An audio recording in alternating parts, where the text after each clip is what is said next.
एक पुराना शेर है, सरहदों पर बहुत तनाव है क्या, कुछ पता तो करो कहीं चुनाव है क्या। लंबा इतिहास रहा है हमारे देश में, कहीं भी कोई चुनाव हो तो तनाव की खबरें कहीं ना कहीं से आती हैं।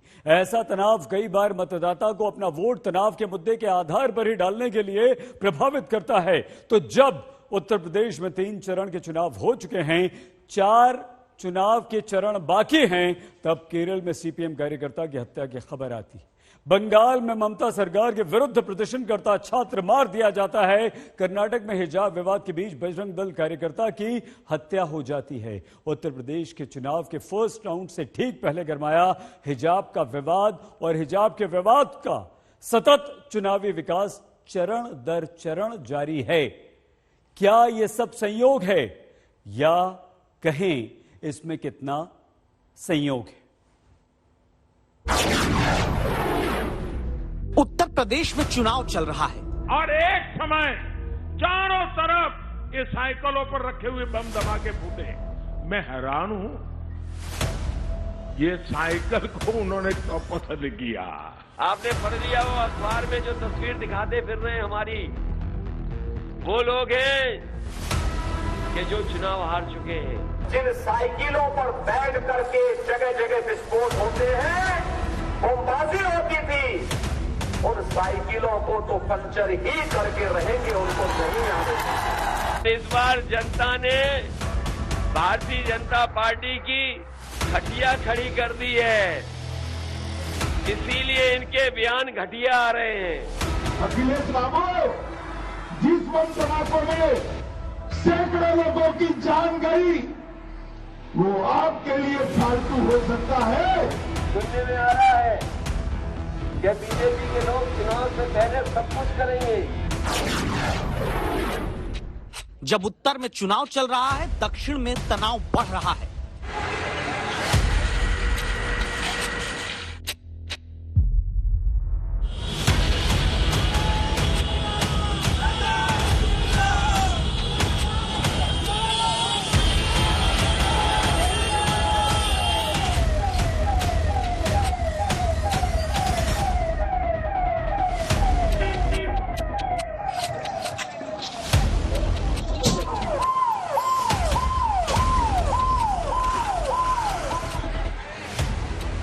सबसे पहले इन तस्वीरों को देखिए।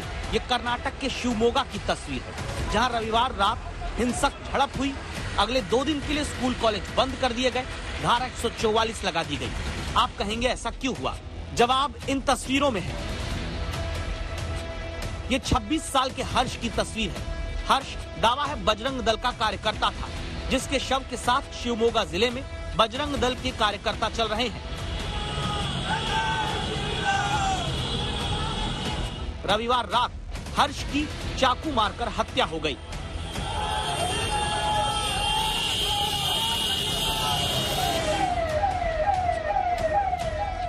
शिवमोगा में बजरंग दल कार्यकर्ता की शव यात्रा के बाद भी हिंसक हालत बनी हुई है।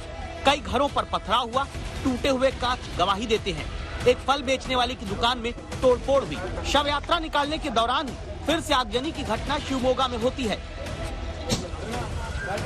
तनाव भरे इसी हालात और देश के उत्तर में चलते चुनाव के बीच क्या कोई संबंध है? क्या इसी आग की तपिश में धीरे धीरे चुनावी माहौल उत्तर का पक रहा है? एक बयान सुनकर आगे बढ़ेंगे। तुमको मुझे गाड़ी पसंद नहीं है, कोई परवाह नहीं, मैं गाड़ी छोड़ूंगा। तुमको मेरे सर पर टोपी पसंद नहीं है, मैं टोपी पहनूंगा। तुमको हिजाब पसंद नहीं है, मेरी बेटी पहनेगी। मैं क्या तुम्हारा गुलाम हूं? टोपी, दाढ़ी और हिजाब का बयान ओवैसी उत्तर प्रदेश की चुनावी सभा में देते हैं। आधार बना है कर्नाटक से शुरू हुआ हिजाब का विवाद। कर्नाटक जहां दावा है कि हिजाब विवाद के बाद ही बजरंग दल के कार्यकर्ता हर्ष की हत्या हो गई। जिस युवक हर्ष की हत्या रविवार रात हुई, सोशल मीडिया पर बजरंग दल के ये युवा कार्यकर्ता की पोस्ट है। हिजाब विवाद से जुड़ी कई पोस्ट दिखती हैं, जिसमें एक पोस्ट में शिवमोगा के भीतर हिजाब के खिलाफ भगवा शॉल पहने छात्रों की फोटो शेयर की गई। दूसरी पोस्ट में लिखा है, कोरोना की लहर से ज्यादा भगवा लहर दौड़ रही है।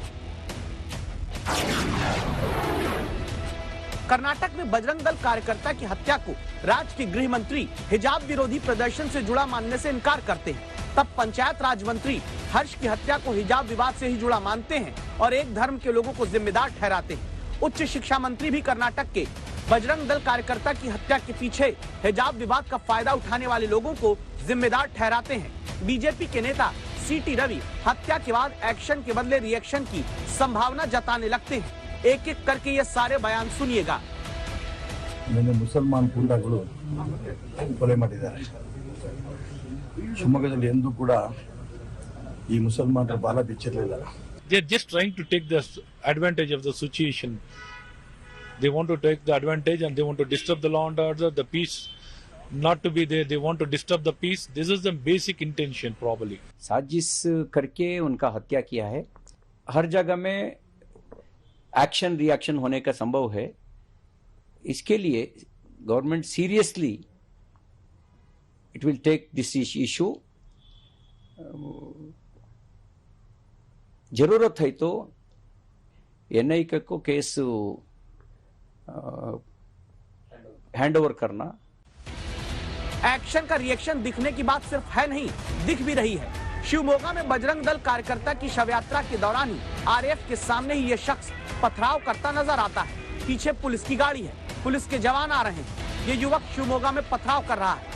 फिर वही सवाल आकर खड़ा हो जाता है, क्या कर्नाटक से शुरू हुए हिजाब विवाद और हिजाब के विरोध में बजरंग दल कार्यकर्ता के एक्शन का रिएक्शन इतना डरावना हो गया कि जहां तनाव की तपिश बढ़ती जा रही है, इसी माहौल के बीच उत्तर प्रदेश के चुनाव में हिजाब का मुद्दा बढ़ता जाता है।